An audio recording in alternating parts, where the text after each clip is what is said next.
Quand il décide d'investir dans la pierre, Mick Jagger n'y va pas avec le dos de la cuillère.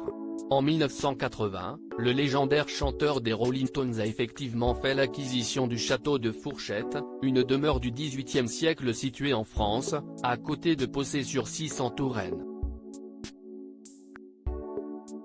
À l'époque, l'artiste de 78 ans avait investi seulement 2,2 millions de francs, soit 840 000 € environ, pour devenir propriétaire de ce très large domaine.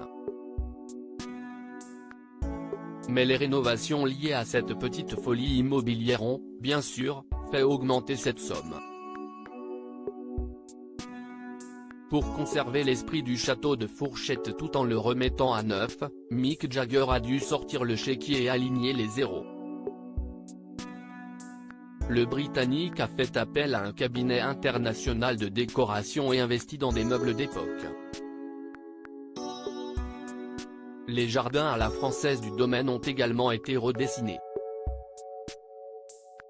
Le musicien a fait rajouter, à l'ensemble, une piscine, un court de tennis, un étang avec cascade et il a fait construire une pagode japonaise.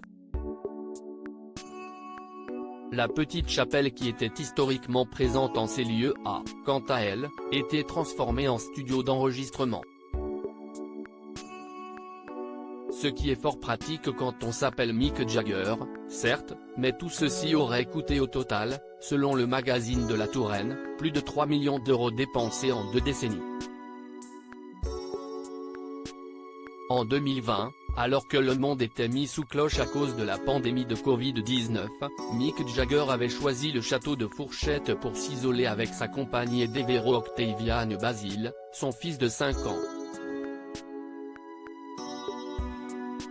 Plutôt sympathique, comme lieu de confinement, bien que l'artiste ait l'embarras du choix, il est propriétaire d'une maison à Richmond, de 2 appartements et une maison à New York et d'une maison sur l'île Moustique.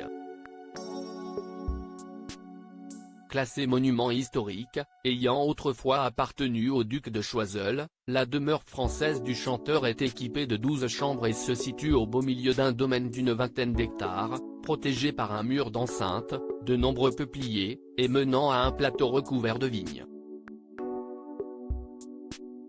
Pas étonnant que même Adam Levine, le chanteur du groupe Maroon 5, ait envie de move like Jagger lui aussi.